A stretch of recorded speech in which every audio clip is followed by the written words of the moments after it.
Gary Neville, was the one that negotiated my new contract.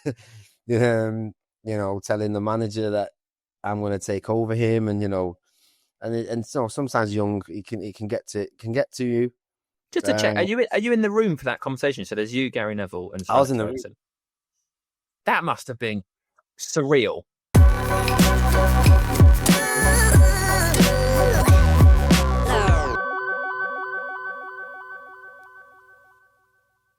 Welcome to Beyond the Back Four. Today we have a very special guest from Manchester United's academy to winning the Premier League with Leicester City, someone who lived the impossible dream, the most likely dream, and he's got new adventures on the horizon too.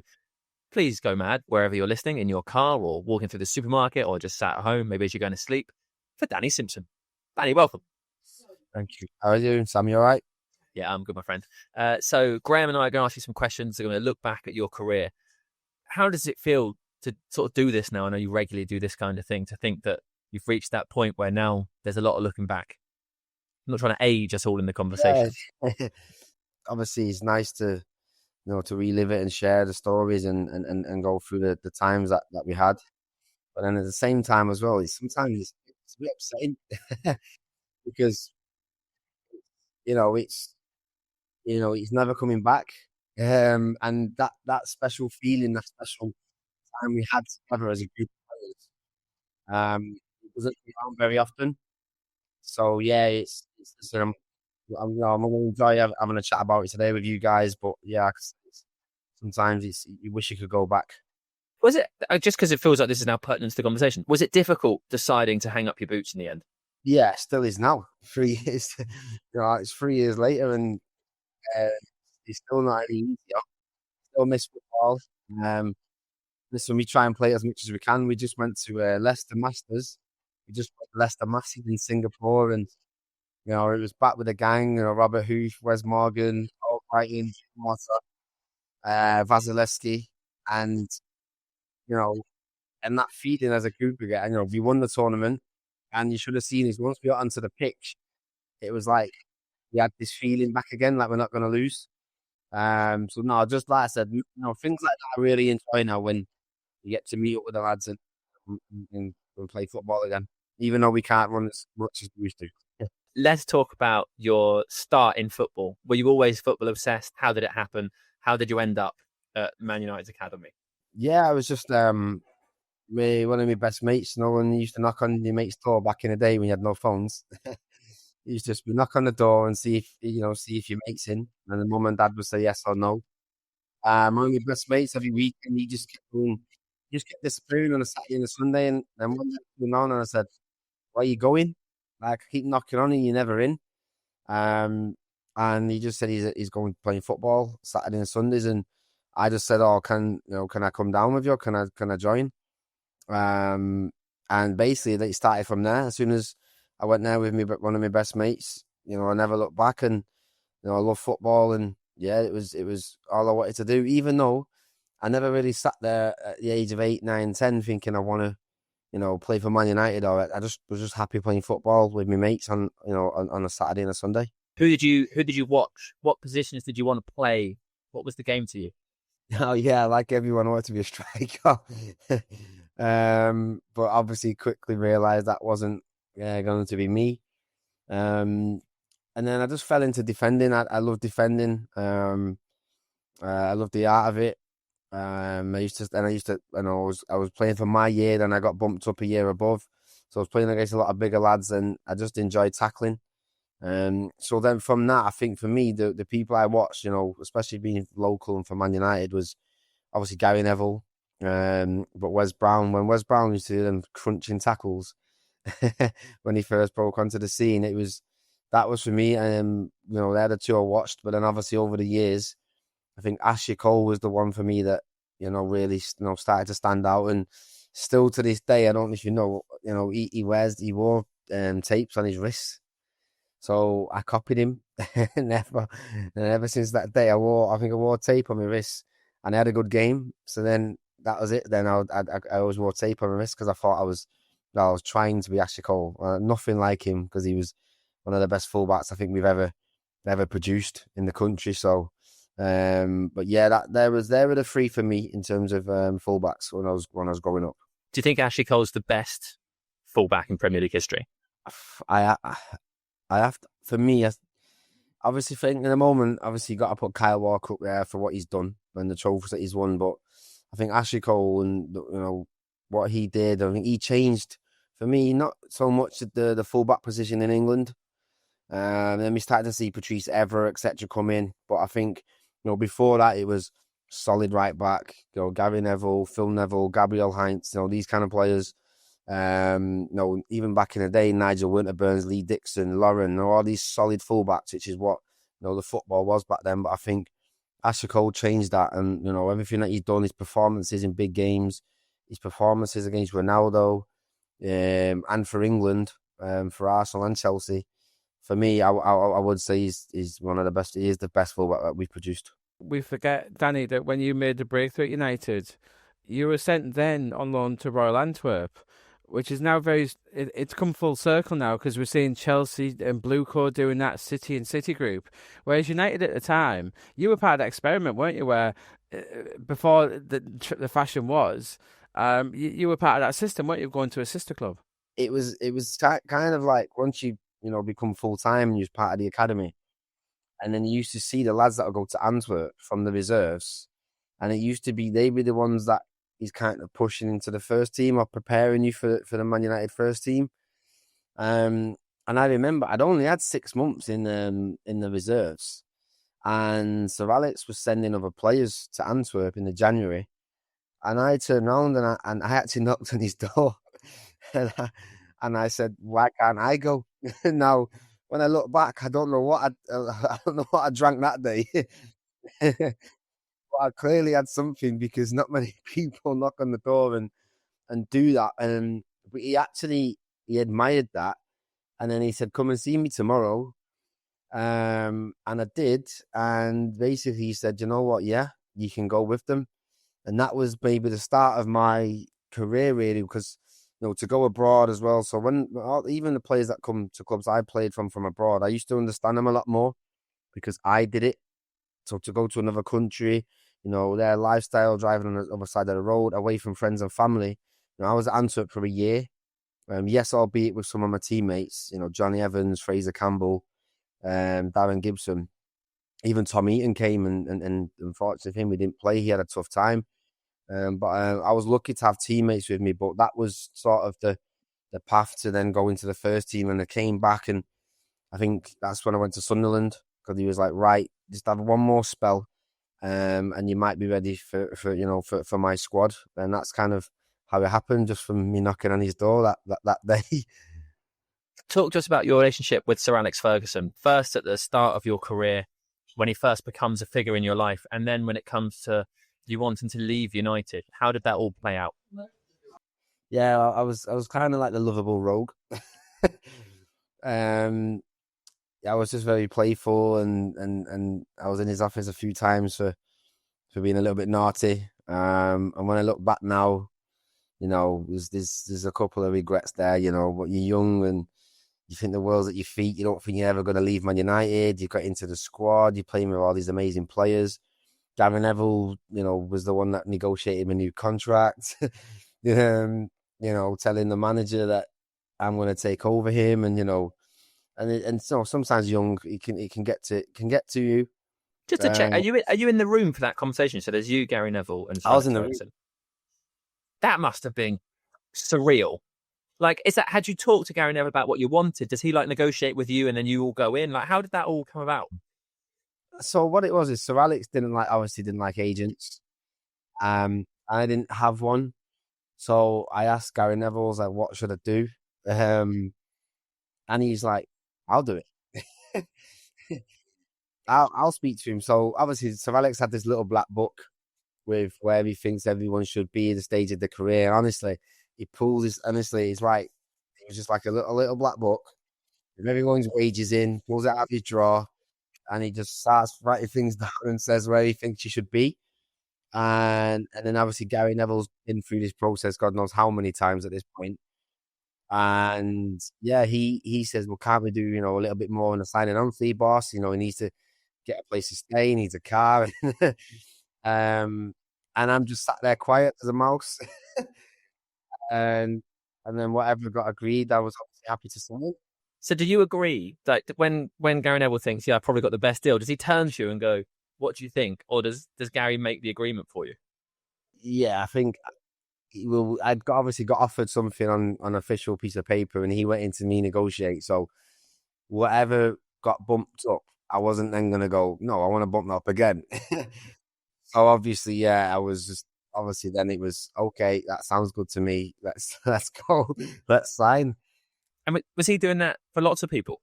I think he did for a couple. Like I said, you see Gary Neville now on TV. He's exactly how he is. He would get involved. You know, he'd get called busy, so to speak. But he was just literally Mr. Man United. He just did everything, tried to help everyone. He understood obviously young lads because he went through the process himself. So that was just the type of person he was, you know, and it was just in his nature and to get involved. So talk to us about your debut and becoming and feeling like you're part of the team. Yeah, I think when you finally get into the first team squad and you got all those players, and there's this moment when they do rondos, the boxes, and there's a young box and an old box, and you're in a box with, you know, Rooney, Ronaldo, Tevez, PK. PK was one of the best players in the box, by the way, for a centre back, and you know, Fletch, etc. And it's just sometimes like a moment where you're just like, wow, like these are some top players. And I'm getting to learn off these. So yeah, just being in the squad and training with them and traveling with them was, for me, was amazing. But then to actually get, you know, to play in the Premier League for the club and at Old Trafford, and you know, it's just a dream come true, you know. And I think now, I don't know if people appreciate it as much now as they used to back then. But to get that first game for that club and the way the club was at the time with the players, you know, it was very special. Now when I look back, it means a lot more now than it did then, because of, you know, where Man United are now and where they were then. So to get a debut then and get some games in that squad was I think was pretty special. With all due respect to everybody that's played over the last 10 years, you would have played an awful lot and had a lot more opportunities and a lot more chances, etc., which has happened to loads of academy players. Yeah. Listen, we don't know what's going to happen, but I do feel like, yeah, I don't want to say like this, but I think getting 10 games for Man United in that squad back then, you know, maybe it would be like 50 now. No, you know, no disrespect, but you know, even now, you know, back then there was only 5 subs. You know, now there's 9. So there's more opportunities to come on. Now you can make 5 subs before you can only put 3 on. So yeah, there's a lot more opportunities now for the young boys, and you know, nothing against football changes, but yeah, just to be a sub, you know, one of the 5 subs back then was, you know, you'd done well to be one of them. Before we talk about you leaving, what's the highlight? What's the memory where you're like, yeah, I did that? Yeah, I think I can see the picture over there right now. It's when the picture of Ronaldo and Efra hugging me. I think, you know, Paul Scholes passing me the ball, you take a touch, head a Stretford end to Wayne Rooney, who heads it in the back of the net. I don't think it gets much better than that as a defender. And the whole squad just run over to me in the Stretford end. It was, you know, strikers want to score goals, but for me, you know, you want to keep a clean sheet. But for me to get that assist, you know, against Wigan, you know, it was, like I said, it was a dream come true. Now, I know that Graham will be really excited to talk about Newcastle. So before we get there, talk to us about leaving Manchester United, how that came about, whose decision it was, how you felt about it.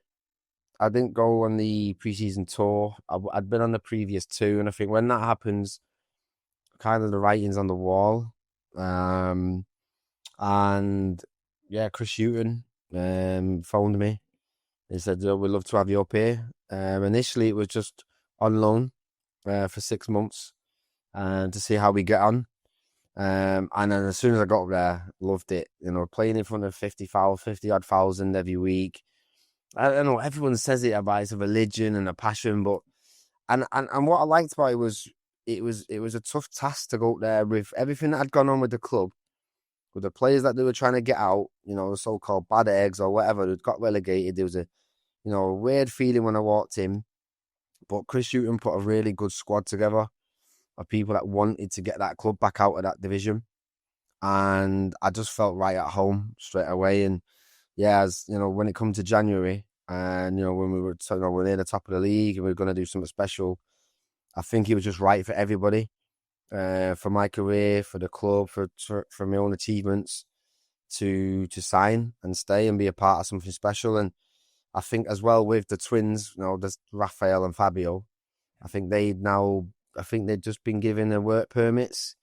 So I think it just made sense for everyone to, you know, kickstart my career. And there's no better place to do it than, you know, Newcastle with that pressure every week. Go on, Graham, get stuck here. No, I think it's interesting, isn't it? Because obviously, Danny, the way the club is going now with the owners and stuff, there's no better person. You could see even then what a sleeping giant the club was. And that was always the thing. We all knew, we've all known in the North East it was the worst kept secret, wasn't it? As soon as someone got hold of Newcastle United, and they're still only at they've only scratched the surface, haven't they, Danny? I'm sure I don't know what your opinion, but they've only scratched the surface, haven't they? They could easily become one of the biggest sides in Britain, couldn't they? And they already are one of them, but there's still levels for them to go, isn't there? Oh, without doubt. I said even for me to play in, you know, a team that finished fifth that season. I think, you know, when we did that, it was unbelievable back then. We had a great squad. You know, we had some good European trips. We got to the quarterfinals, was it? I think Benfica beat us, didn't he, in the end? I'll never forget Benfica away. What a game that was. We just fell short of that. But no, listen, just to be part of that, so I can only imagine what it's like now, you know, with Eddie Howe, the way the club's run. Because obviously back then, it was Mike Ashley and things weren't great. There was all animosity. Whereas now, you know, the fans, Eddie Howe, the you know, the new board, etc. Everyone's pulling in the right direction. We need to talk about Leicester City. Danny, what was the big change when Nigel Pearson left and Claudio Ranieri came in? Well, for me, that my first conversation with Claudio was that he didn't want me. so yeah, I'm a funny one to ask this. Yeah, it was straightforward. He came in and said, "Look, you said if you can find another club, then you're free to leave." I obviously said no. I was tired of moving. I had a 2-year contract. I got put with the kids. I wasn't with the lads. I wasn't in the first team. And I thought, you know what? No, I'm going to get my head down. You know, and I remember now because Dewsbury Hall's doing so well now. And I was training with Dewsbury Hall. He was only coming through and etc. etc. And I had respect for the reserve manager as well. And I just wanted to do everything right and not give them an excuse. Or when you get, it's so easy as players to just go, you know, sack it off and blame everyone else. But listen, people make decisions and you can change their minds. And that was what I tried to do. And I never forget the day I got told to go and see him, maybe 8 weeks later, 8 weeks later. And he said, it was just before they played Arsenal. And he said he's loved my attitude and maybe he's made the wrong decision. And he might need me. And I'll never forget that because it takes a big man to admit that as a manager. I think not many managers would do that. And that's why I respect him so much. We lost 5-3 to Arsenal. So obviously we conceded 5 goals. Pulled me in the office and said, you're starting next week against Norwich. And then I never looked back since. So yeah, my experience when Claudio came in at the start wasn't great. But I think that just goes to show that, you know, you don't always have to, and you can change people's minds and get your head down, work, and yeah, if you know, I could have left and won't be sat here now as a Premier League winner, and you know, thankfully I got my head down and had the right people around me, and it all worked out. And maybe Leicester wouldn't have won because you played 30 times in the 38 game season. What changed? What happened? At what point in the season did you all suddenly go, oh, well, we're better than everybody. We could actually win this. How does that happen? Everyone's got their own opinion on when they thought it was going to happen, but for me, I didn't want to believe it. I'll be honest. I was too scared to believe it. It was just the old cliche game by game. I think the City game when we beat them 3-1 made a lot of my family City fans, so when we beat City at the Etihad, I think we realised actually, yeah, we were a decent team. But I think for me, it was the West Ham game. I don't know if you remember, with Jamie Vardy got a red card, man, we got to give a penalty away. We're 2-1 down, and Tottenham are playing just after us to hopefully close the gap. And Jeffrey Schlupp won a penalty in the last minute. And Ajoa put the penalty away, and we drew 2-2, and it just felt like a win. And then I remember feeling after that was like, no, we can't lose this. So that's how I felt through the journey. So that's my personal opinion, that experience. What do you think happened to the team? Like, what was it that took you from being a team that was fighting relegation to winning the Premier League in that span of time? I think belief. I think you just said there, the fighting relegation. I think we won 8 of our last 11. And I remember us speaking in pre-season, we were like, well, if we've just been desperate to stay in the league and win 8 in 11, why can't we carry that on? Like with that same, not arrogance, but like that confidence and belief that if we can just outwork teams and then obviously then you've got such special players that, became, Premier League legends in my eyes, and Mahrez and Vardy and Kante. When you've got them three that are sort of then go to that next level with us lot around them, and I think it was just a perfect recipe. And I said we went out with no fear and just, we it was 1 game, 2 games, and eventually we just thought we could beat anybody. And it's just, you don't get that many times in your career. But to walk out of a tunnel thinking, oh yeah, well, we're gonna do you. It was a nice feeling. You just said you'd go out with no fear. Tell us about the celebrations. They lasted way too long. Obviously we was all at obviously everyone knows Jamie's house, Vardy's house, and the old, the memorable Tottenham and Chelsea game. And when that left his foot and we just could see it going in, we just knew, and it was just special, emotional. I can't remember much of that week, to be honest. There was a lot going on. But yeah, I know that we went and played Everton on the Saturday, and we probably drank every day before that. And we actually played well against Everton as well. But just that whole week, I think when you've got a week, you're going to lift a trophy in front of your friends, your family, and the fans. And then you had that whole week to build up. It was, honestly, you can't, nothing beats that. How did winning that league title change your life, do you think? I just think when you're a kid and, you get to play for your boyhood club, and that's a dream, and then you leave your boyhood club, I don't think you then ever think, oh, I'm going to leave Man United and win a Premier League. So, that kind of dream goes. Maybe you think, I could win a cup, an FA Cup, Carabao Cup. But for a lot of us to actually have a chance to win a Premier League, and we knew it was our only chance as well, by the way, because, we're not stupid. But I think, just to do that, and it's coming up 10 years now, which is scary. But yeah, it's just changed my life in terms of, I couldn't have asked for any more as a kid, being able to do that with the team we did it with, the way we did it, with the club that we did it for.